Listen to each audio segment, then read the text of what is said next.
ನಮಸ್ಕಾರ. ನಾನು GS ಹೆಗಡೆ ಹಲಸರಗಿ, ನಿವೃತ್ತ DC ಮತ್ತು ಸೀನಿಯರ್ RTO ಮಂಗಳೂರು.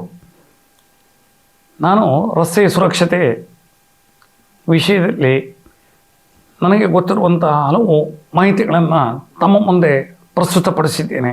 ಪ್ರಿಯ ವೀಕ್ಷಕರೇ, ಈ ವಿಡಿಯೋನ ನೋಡೋದಕ್ಕೂ ಮೊದಲು ನಮ್ಮ ಚಾನೆಲ್ ಅನ್ನ ಇನ್ನು ಸಬ್ಸ್ಕ್ರೈಬ್ ಮಾಡ್ಕೊಂಡಿಲ್ಲ ಆದರೆ ತಕ್ಷಣವೇ ಸಬ್ಸ್ಕ್ರೈಬ್ ಮಾಡ್ಕೊಳ್ಳಿ. ಹಾಗೆ ವಿಡಿಯೋ ಇಷ್ಟ ಆಗಿದ್ರೆ ಶೇರ್ ಮಾಡಿ. ಅಪಘಾತ ಹಣೆ ಬರಹ ಅಂತ ಭಾಳ ಜನ ಹೇಳ್ತಾರೆ, ಆದರೆ ಈ ಮಾತು ಅದು ಸರಿಯಲ್ಲ.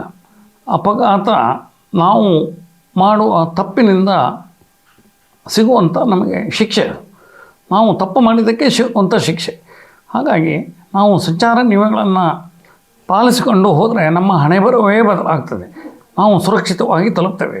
ಇಲ್ಲವಂದರೆ ನಾವು ನಿಯಮಗಳನ್ನು ಪಾಲಿಸದೆ ಹೋದರೆ ಇದು ಹಣೆ ಬರ ಅಂತ ಹೇಳಿಕೊಂಡು ತಿರುಗಾಡುವವ್ರನ್ನೂ ನೋಡಿದ್ದೇವೆ. ಅದು ಆಗಬಾರದು ಅಂತ ವಿಷಯವನ್ನು ತಮ್ಮ ಮುಂದೆ ಪ್ರಸ್ತುತಪಡಿಸ್ತಾ ಇದ್ದೇನೆ. ಇಲ್ಲಿ ಮುಖ್ಯವಾಗಿ ಈ ಮಹಿಳೆಯರು ಹಿಂದ್ಗಡೆ ಸವಾರರಾಗಿ ಕುಳಿತುಕೊಳ್ತಾರೆ ಮೋಟರ್ ಸೈಕಲಲ್ಲಿ. ಅಲ್ಲಿ ಅವರ ಚೂಡಿದಾರದ ಶಾಲು ಆ ಹಿಂದಿನ ವಾಹನದ ಚಕ್ರಕ್ಕೆ ಸಿಲುಕಿ ಅವರು ಕುತ್ತಿಗೆ ಬಿಗಿದು ರಸ್ತೆಗೆ ಬಿದ್ದು ಪ್ರಾಣಹಾನಿ ಆದಂಥ ಘಟನೆಗಳು ಭಾಳಷ್ಟು ಆಗಿದ್ದಾವೆ.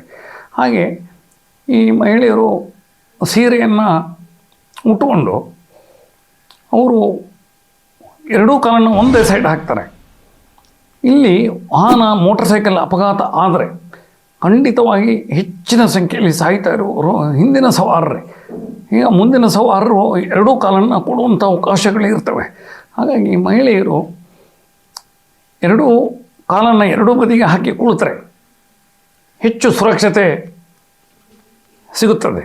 ಆದ್ದರಿಂದ ಈ ಸುರಕ್ಷತೆಯ ಆದ್ಯತೆ ಕೊಟ್ಟಲ್ಲಿ ನೀವು ಇದನ್ನು ಪಾಲಿಸಬೇಕಾಗ್ತದೆ. ಮಳೆಗಾಲದಲ್ಲಿ ಈ ಮಹಿಳೆಯರು ರೇನ್ ಕೋಟ್ ಹಾಕಿಯೇ ಕೂತ್ಕೋಬೇಕು. ಹಿಂದ್ಗಡೆ ಸವಾರರು ಈ ಛತ್ರಿಯನ್ನು ಹಿಡ್ಕೊಳ್ಳುವಂಥದ್ದು, ಅದು ಸವಾರರಿಗೆ ಅಡ್ಡವಾಗಿರುವಂಥದ್ದು. ಈಗ ಒಂದು ಘಟನೆ ನಮ್ಮ ಈ ಮಂಚಿಕೆರೆ ಹತ್ರ ಆಗಿದೆ. ಅಲ್ಲಿ ಒಬ್ಬರು ಮೋಟರ್ ಸೈಕಲನ್ನು ಚಾಲನೆ ಮಾಡ್ತಾಯಿದ್ರು. ಹಿಂದ್ಗಡೆ ಕೂತವರು ಆ ಛತ್ರಿಯನ್ನು ಹಿಡ್ಕೊಂಡು ಕೂತಿದ್ರು. ಎಲ್ಲಿ ಮಳೆ ಮತ್ತು ಗಾಳಿ ಸ್ವಲ್ಪ ರಭಸವಾಗಿ ಬಂತು, ಆ ಛತ್ರಿಯನ್ನು ಸ್ವಲ್ಪ ಕೆಳಗೆ ಬಂದೋಯ್ತು. ಕೆಳಗೆ ಬಂದ ತಕ್ಷಣ ಅವರಿಗೆ ಮುಂದೆ ರಸ್ತೆ ಕಾಣಲಿಲ್ಲ, ಹೋಗಿ ಒಂದು ಬಸ್ಸಿಗೆ ಗುದ್ದಿ ಅವರು ಜೀವನ ಕಳ್ಕೊಂಡ್ರು. ಹಾಗಾಗಿ ಇಂಥ ಘಟನೆಗಳು ಆಗಿದ್ದಾವೆ. ಈ ಮೋಟರ್ ಸೈಕಲಲ್ಲಿ ಕುಳಿತುಕೊಂಡು ಛತ್ರಿಯನ್ನು ಹಿಡ್ಕೊಂಡು ಹೋಗುವಂಥದ್ದು ಭಾಳ ಅಪಾಯವನ್ನು ಆಮಂತ್ರಣ ಮಾಡಿದಂಗೆ ಆಗ್ತದೆ. ಹಾಗಾಗಿ ರೇನ್ ಕೋಟನ್ನು ಬಳಸುವುದು ಸುರಕ್ಷತಾ ದೃಷ್ಟಿಯಿಂದ ಭಾಳ ಮುಖ್ಯವಾಗ್ತದೆ. ವೀಕ್ಷಕ ಮಹಾಪ್ರಭುಗಳೇ, ನಮ್ಮ ಚಾನಲ್ ಅನ್ನು ಸಬ್ಸ್ಕ್ರೈಬ್ ಮಾಡಿ, ಶೇರ್ ಮಾಡಿ, ಪ್ರೋತ್ಸಾಹಿಸಿ.